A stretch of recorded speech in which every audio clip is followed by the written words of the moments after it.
Happy full moon. We have a full moon in Taurus because the sun is in Scorpio. And it's an exciting full moon. All full moons kind of have this like lifting up of energy. And for some of us, it's hard to sleep during the full moon. There's nearly like a palpable excitement. I often find if I'm working on paintings, I have such drive right before and on the full moon. I don't know how it is for you, but notice if you have this kind of like, whoosh. This full moon is particularly charged, we can say, because it is conjunct Uranus, the planet that is often connected to lightning bolt, like having epiphanies and shocks that wake you up. A lot of astrologers are talking about how, with the moon in Taurus, this is all about the body, and with Uranus conjunct in Taurus as well, this is all about like physical surprises and how the nervous system is connected to Uranus and starts to like get really loud, and maybe you can feel the excitement is amplified because of your nerves. I find it's always interesting to see if we can lift up the events that are happening into the sky, into our higher nature, in our humanness. So absolutely, like Taurus does connect to our physical body. The sun in Scorpio, however, also really points towards ritual and these mysteries between death and birth, the occult.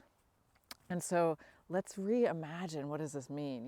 Here we are, Taurus is so uber earthy, and Scorpio is so uber out there, or in there, deep and mysterious.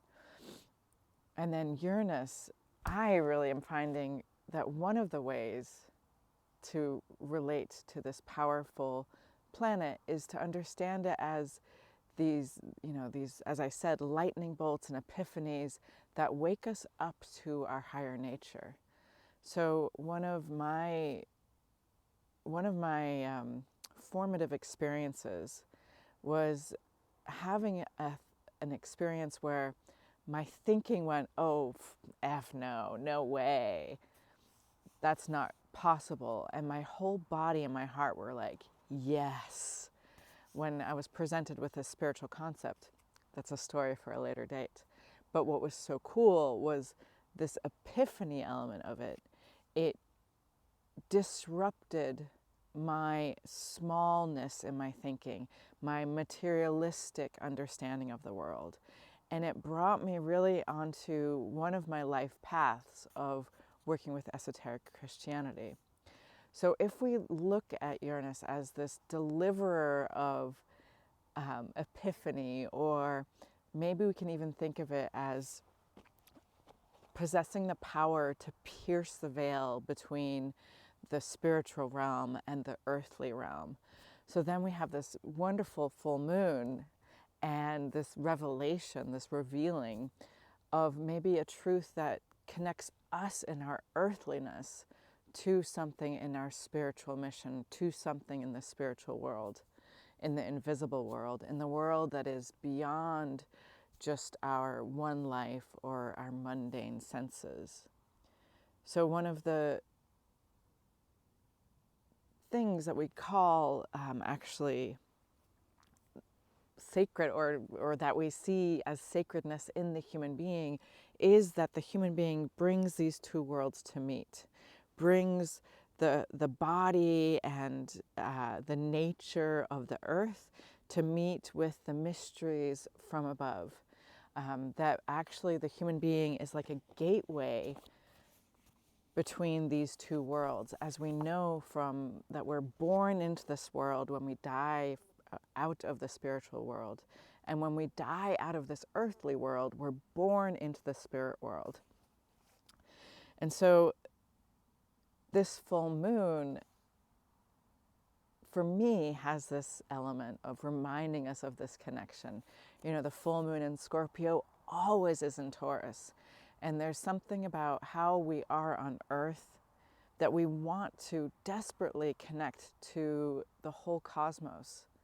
So November is it encompasses the Day of the Dead and All Souls Day and All Saints Day, but really the whole month is a celebration of being able and closer to the world of the dead.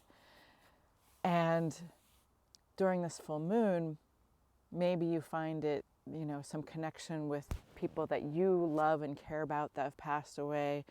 Maybe you celebrate your connection to this unknown world in yet another way of making some ritual for yourself, or just making the ordinary sacred. The time until the next new moon, which is on December 1st, is also, it's really exciting because we're shifting in our, a lot of different ways. We can feel this is part of the charge of the times that we're living in. And this year, so many of the really potent aspects have either been about Pluto or been about Aquarius or Uranus.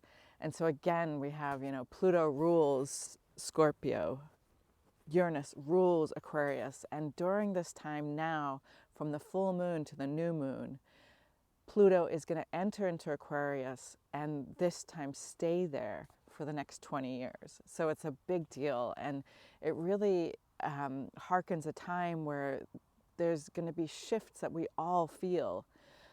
This is the time where, when it passes over, when something new starts to happen, where it's the most noticeable in our sense experience, noticeable in perhaps our relationships, noticeable in our thinking and our meditative life.